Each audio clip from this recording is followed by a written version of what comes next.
Tuhan, katakan amin. Amin. Jadi untuk itu, saudara-saudara yang diberkati Tuhan, kita akan melihat paparan siri khotbah kita yang ketiga. Ini seperti yang saya sudah maklumkan sebelum 2 minggu yang berlalu, kita akan belajar 9 buah roh yang ditulis oleh Rasul Paulus kepada jemaat di Galatia, menjadi tatapan, menjadi renungan, menjadi ingat-ingatan ataupun menjadi firman yang hidup di dalam kehidupan kita sebagai anak-anak Tuhan. Jadi untuk itu kita akan membaca firman Tuhan. Kita tidak lari daripada teks firman Tuhan yang sudah kita dengar 2 minggu yang lalu, yaitu yang terambil di dalam surat Galatia bab 5 ayat 22 sehingga ayat yang ke-23. Sekali lagi jemaat Tuhan, SBPTC, semua kita yang hadir berkumpul di tempat ini, firman Tuhan menjadi renungan kita bersama pada saat hari ini. Terambil di dalam Galatia 5, Galatia bab 5 ayat 22 sehingga ayat yang ke-23. Kalau minggu-minggu yang lalu kita sudah belajar 3 buah roh yang pertama, siri yang pertama. Dan pada minggu yang lalu kita lanjutkan dengan siri yang kedua, 3 buah roh di tengah-tengah. Dan pada hari ini menjadi siri yang terakhir, kita akan belajar 3 lagi buah roh daripada 9 buah roh yang ditulis oleh Rasul Paulus. Harap kita tidak terganggu dengan colorful yang ada di hadapan. Saya tahu semua kita minat dengan rainbow color. Ya, jadi itu tidak menjadi halangan untuk kita mendengar dan fokus bersama-sama firman Tuhan yang akan kita baca dan juga renungkan pada pagi hari ini. Jemaat Tuhan siap membaca firman Tuhan? 1, 2, 3 katakan amin. Mari kita membaca dengan suara yang kedengaran firman Tuhan. Saya akan membaca dalam terjemahan bahasa Indonesia. Apapun Alkitab yang ada pada kita, mari kita membaca ini bersama-sama. Sekali lagi di dalam surat Galatia 5 ayat 22 dan diakhiri ayat yang ke-23. Firman Tuhan berkata, jemaat Tuhan, mari kita membaca dalam hitungan 1, 2, 3. Tetapi buah roh ialah kasih, sukacita, damai sejahtera, kesabaran, kemurahan, kebaikan, kesetiaan, kelemah lembutan, dan penguasaan diri. Tidak ada hukum yang menentang hal-hal itu. Sekali lagi kita membaca yang ada di hadapan kita. 1, 2, 3. Sebaliknya, buah roh ialah kasih, sukacita, damai sejahtera, kesabaran, kemurahan, kebaikan, kesetiaan, lemah lembut, dan penguasaan diri. Tiada hukum yang menentang segala ini. Amin. Jemaat Tuhan, mari kita melihat satu tema yang menjadi dasar juga dalam pembelajaran kita hari ini. Tidak lepas dari siri 2 khotbah yang lalu, yaitu buah roh. Mari jemaat ikut dengan saya, katakan 1, 2, 3. Buah roh. Mari kita lihat pendahuluan daripada firman Tuhan. Sebelum ini kita telah meneliti buah roh kasih, sukacita, damai sejahtera, kesabaran, kemurahan, dan kebaikan. Yang sudah kita belajar 2 minggu yang lalu adalah 6 buah roh. Jadi benar seperti yang diungkapkan oleh Rasul Paulus kepada semua jemaat di Galatia. Bahkan kita sehingga hari ini, semua yang tertulis, semua yang dicatat, semua yang tercatat di dalam kebenaran firman Tuhan ini, tidak ada yang bertentangan dengan hukum Yahudi dan juga hukum Roma, apatah lagi undang-undang negara kita Malaysia. Saya suka katakan undang-undang karena apa? Semua. Apabila saya membaca secara pribadi firman Tuhan ini, surat yang ditulis oleh Rasul Paulus di dalam Galatia 5 ayat 22 dan 23, ternyata jelas-jelas tidak ada satupun di antaranya menentang ataupun bersanggahan dengan undang-undang negara kita. Apatah lagi yang sudah dikatakan Paulus, tidak ada yang bertentangan dengan hukum Yahudi dan juga hukum Roma. Artinya, ayat ke-9 buah roh ini tidak ada undang-undang yang menentang kebaikan daripada 9 buah roh tersebut. Jadi hari ini kita akan belajar daripada 3 buah roh yang terakhir pada siri yang ketiga ini, yaitu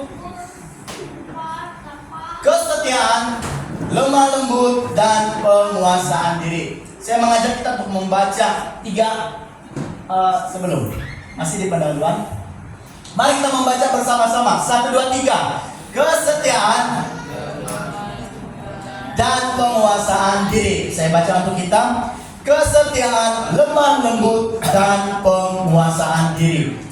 Pasti saya ingin mengatakan kepada kita, kalau kita membaca secara imbas seperti ini, pasti kita tertanya-tanya, apakah artinya kesetiaan? Apakah artinya lemah lembut? Dan apakah artinya juga penguasaan diri?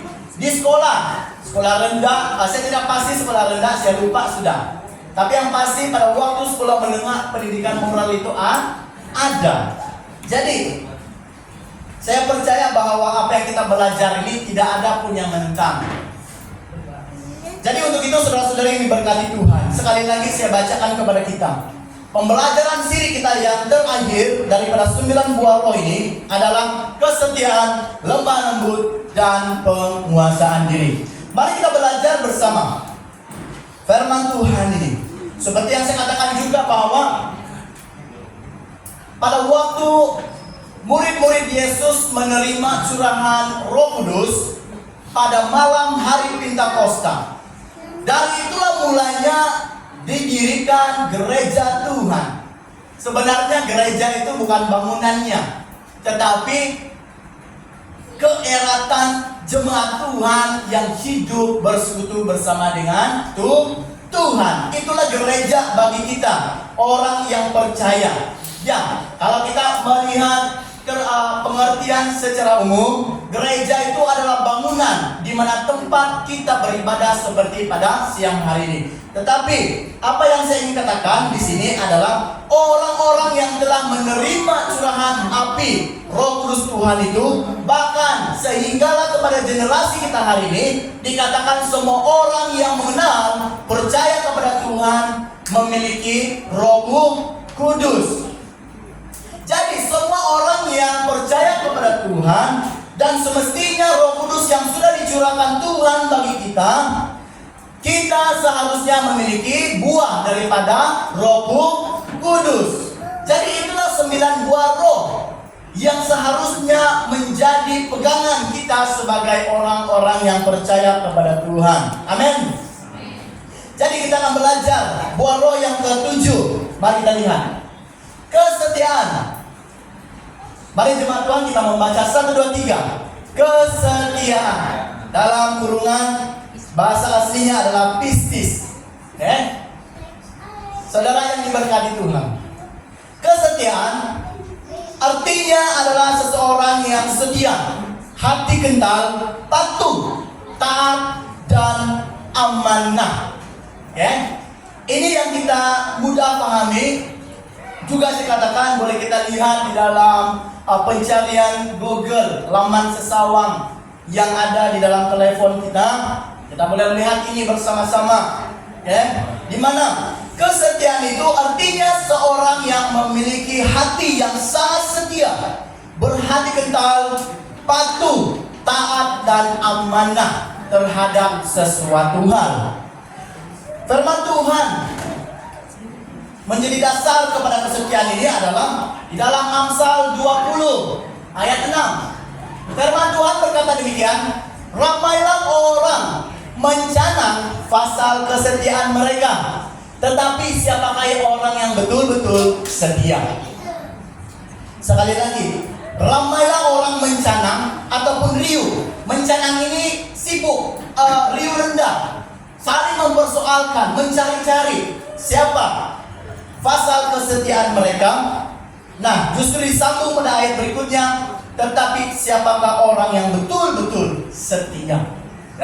Jemaat yang diberkati Tuhan, arti kesetiaan itu susah ditemukan. Sebab itu dalam Amsal katakan, tetapi siapakah orang yang betul-betul setia? Kesetiaan itu juga dikatakan oleh Raja Salomo, di mana dia artikan kesetiaan itu susah ditemukan, susah dicari, susah didapatkan. Namun ketika orang Kristen memiliki kesetiaan ini ataupun hidup di dalam buah roh Allah, maka orang itu akan menjadi teladan bagi dunia yang tidak setia.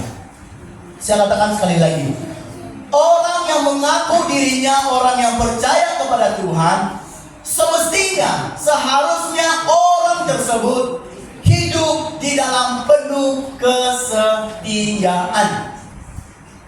Amin. Apakah jemaat Tuhan di tempat ini dengan jujur kita adalah orang yang setia? Kira-kira kita setia datang beribadah? Kita adalah orang yang setia bekerja, melakukan tanggung jawab yang sudah diamanahkan oleh pihak atasan kita? Ataupun kita adalah seorang pelajar yang setia melakukan tugas kerja rumah yang diarahkan oleh guru untuk kita lakukan?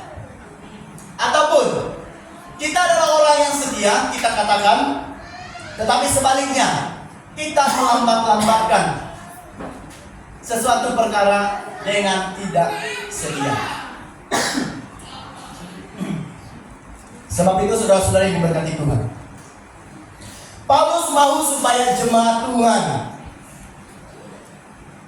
Galatia secara khususnya ditulis pada waktu ini, bahkan semua kita yang hadir pada siang hari ini, Paulus mau supaya kita semua hidup dalam kesetiaan kepada firman Tuhan. Semua orang yang tidak percaya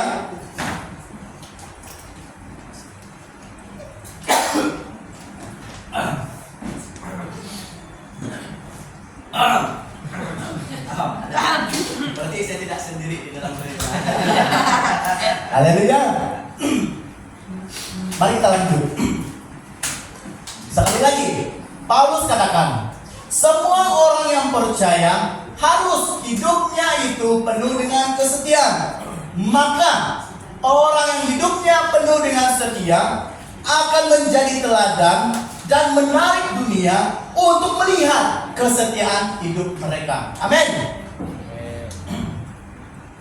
Pasti banyak di antara kita, di mana-mana kita berada, apakah kita berada di tempat kerja, apakah kita berada di sekolah, apakah kita berada di luar bersama dengan orang-orang yang baru kita kenal mungkin, ataupun yang sudah lama kita kenal. Pasti kita tahu karakter-karakter orang yang ada di sekitar kita, bahkan diri kita sendiri. Di mana pasti di antara kita tahu ada yang setia, ada juga yang tidak setia. Ada juga yang setia dalam kadar yang tepat waktu, ada juga orang yang setia dengan kadar tidak tepat waktu. Saya katakan last minute. Kalau kita tahu suatu tugas itu pada waktu di seminari, tugasan sudah diberi pada awal semester. Tetapi begitulah keadaan kita manusia, di mana kita ini, saya sendiri suka-suka memperlambatkan tugas saya, assignment yang disuruh oleh lecturer. Jadi, di mana kesetiaan itu pasti akan terjadi juga, tetapi tidak tepat waktu. Karena apa? Kita ini sukanya selalu last minute. Jadi jangan heran kalau pastor sendiri katakan pastor juga adalah orang yang setia dengan last minute dulu. Ya. Kalau tidak siapkan tugas, bagaimana mau graduate? Jadi sama seperti para pelajar ataupun kita yang bekerja. Pada waktu kita tidak melaksanakan tugas kita, apa yang terjadi? Pasti pihak atasan kita akan marah. Pasti guru-guru kita di sekolah juga akan menuntut. Pasti juga kita di mana-mana tempat, bahkan di dalam pelayanan sekalipun, seharusnya kita semua adalah orang yang harus setia. Saudara-saudara yang diberkati Tuhan, hal kesetiaan sangat-sangat dititik beratkan oleh Allah. Kita membaca di dalam firman Tuhan, bahwa pada waktu bangsa Israel tidak taat kepada Tuhan, tidak setia kepada perintah Tuhan, apa yang terjadi? Allah murka. Jadi jangan heran kalau bos ataupun guru-guru kita di sekolah akan marah pada bila waktu kita tidak setia melakukan tugas kita. Sama. Jadi kalau dunia hari ini menitik beratkan tentang kesetiaan kita, apatah lagi firman Tuhan yang adalah Allah berdaulat. Allah sendiri juga menginginkan kesetiaan harus ada di dalam hidup kita. Lihat kesetiaan Allah, saudara-saudari yang diberkati Tuhan. Allah bukan hanya berkata mau menyelamatkan manusia dari dosanya. Allah tidak hanya berkata-kata mau menyelamatkan manusia daripada dosa mereka, tetapi Allah juga telah melakukan hal itu dengan kerja Allah sendiri, di mana Allah telah memberikan Yesus. Artinya Allah sendiri setia dengan perkataan yang diungkapkan oleh dirinya bagi manusia. Kalau Allah tidak setia, pasti salib yang ada di hadapan kita tidak akan kita lihat dan menjadi simbol kepada kita sebagai orang Kristen. Tetapi jangan juga hanya menjadi simbol, tetapi hidupnya tidak kepada simbol yang ada pada dirinya. Saya suka kalau ada simbol salib, kitchen, gantung-gantung di bag kitchen, bukan? Kitchen itu lah. Kitchen kan dapur. Kitchen, gantung-gantung salib. Saya suka, ataupun rantai, gelang, apa sebagainya. Pada waktu kita bersama-sama membawa hal ini, itu akan mengingatkan kembali hidup kita, siapa diri kita di hadapan Tuhan. Jadi kalau ada yang memakai rantai, gelang, cincin, dan sebagainya yang ada simbol salib, beruntunglah kita. Karena itu akan mengingatkan diri kita senantiasa siapa kita di hadapan Tuhan. Amin. Jangan nanti sampai subat satu di kepala sini ya. Saudara-saudari yang diberkati Tuhan, hari ini Paulus mendorong kita semua untuk hidup dalam kesetiaan. Setialah dalam pendirian iman kita. Pendirian iman kita jangan digoyahkan oleh pengaruh iblis. Apapun yang terjadi di sekitar kita, adik-adik, pemuda-pemudi, dan semua kita, jemaat Tuhan, apapun yang terjadi di sekitar kita, apakah itu peperangan yang terjadi, apakah itu goncangan daripada musibah-musibah dunia, tsunami, gempa bumi, dan sebagainya, apa yang dikatakan Paulus adalah apapun yang terjadi di dalam kehidupan kita hari ini, janganlah imanmu digoyahkan oleh pengaruh-pengaruh yang terjadi. Justru itu, kita haruslah bertahan dalam iman. Ini keuntungannya bagi kita seandainya kita setia bertahan di dalam iman. Yaitu setiap orang yang bertahan, Tuhan akan memberi mahkota hidup kekal kepadanya. Siapa yang mau kehidupan kekal? Coba jangan angkat tangan. Pasti kita tidak angkat tangan. Siapa yang mau angkat tangan? Kehidupan kekal. Nah, sama. Saya juga mau. Kalau boleh hari ini mau pergi. Tetap kaya, silakan. Kenapa? Kita semua mau meninggalkan kesengsaraan, penderitaan, pergumulan yang terjadi di dalam dunia. Tetapi jangan sampai memaksa Tuhan untuk mengambil kita. Amin. Sekali lagi saya katakan, memang kita adalah orang yang percaya, tetapi jangan sampai kita meminta Tuhan mengambil nyawa kita.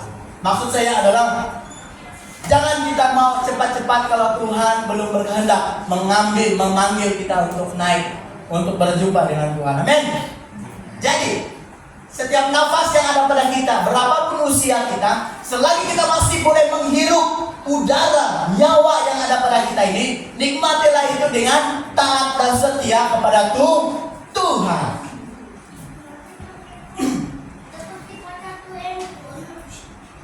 Kalau kita pernah mendengar cerita, ada satu kisah yang terjadi di negara India. Mungkin Bro Michael ataupun saudara kita Steven ataupun di antara kita yang tidak lepas daripada media sosial. Kenapa? Di negara India ada satu kisah keluarga. Suami istri bersama dengan anak-anak mereka. Mereka adalah keluarga yang setia percaya kepada Tuhan. Apa yang berlaku pada suatu masa, datang orang-orang yang tidak mengenal Tuhan, menindas mereka, memukul mereka, datang bukan lagi datang mencederakan keluarga ini dengan dia. Kenapa? Mereka melihat keluarga ini pada waktu mereka tinggal di tempat ini, mereka sudah dikenal orang banyak. Mereka adalah keluarga yang setia taat kepada Tuhan, setia beribadah, setia bersekutu bersama keluarga di dalam hadirat Tuhan di dalam rumah mereka. Sehingga apa, saudara? Datang segerombolan orang masuk ke dalam rumah ini dan mengheret keluarga ini keluar. Apa yang berlaku, saudara? Si bapak ataupun si suami diugut oleh ketua daripada pengganas tersebut. Jika kamu tidak menyangkal Yesus, anak kamu akan kami pancung. Apa yang dikatakan oleh suami? Si bapak adalah, saya setia kepada Tuhan. Lalu apa tindakan sekelompok pengganas ini, terutama kepada yang ketua? Dia mulai memotong leher anaknya. Lalu diajukan lagi, apakah kamu bapak setia kepada Tuhanmu, ataupun anak kamu yang kedua ini akan kami bunuh? Ya, saya masih setia percaya kepada Tuhan. Lalu sama hal yang terjadi, anak ini dikerat lehernya, mati. Ketiga, bapak, apakah kamu masih setia beriman kepada Tuhan yang kamu sembah? Kalau kamu katakan kamu masih percaya, istri kamu akan kami kerat, mati. Jadi apa respon suami tersebut? Dia tetap katakan, saya masih setia kepada Tuhan. Hal yang ketiga berlaku di depan mata si lelaki ini, di mana istrinya dikerat juga. Jadi saudara-saudari berkati Tuhan, sehingga melalui kesaksian ini terakhir si bapak juga ataupun si suami juga menerima hal yang sama. Jadi saudara-saudari berkati Tuhan, melalui daripada kisah benar ini dikatakan, daripada kejadian itu sekelompok pengganas ini benar-benar melihat iman daripada sisi keluarga ini. Walau apapun yang terjadi, anak istri dibunuh, bahkan diri dia sendiri, dia di akhir katanya, saya tetap mengikut Tuhan, saya tetap beriman kepada Tuhan. Jadi saudara-saudari berkati Tuhan, sehingga daripada kisah ini ada yang mengetahui hal ini, saudara, sehingga tersebar kepada seluruh dunia. Ada lirik yang diciptakan khusus melalui gambaran iman keluarga ini. Kalau kita pernah menyanyikan ataupun mendengar, lirik tersebut adalah seperti ini. Apa saudara? Na na na na na. Apa?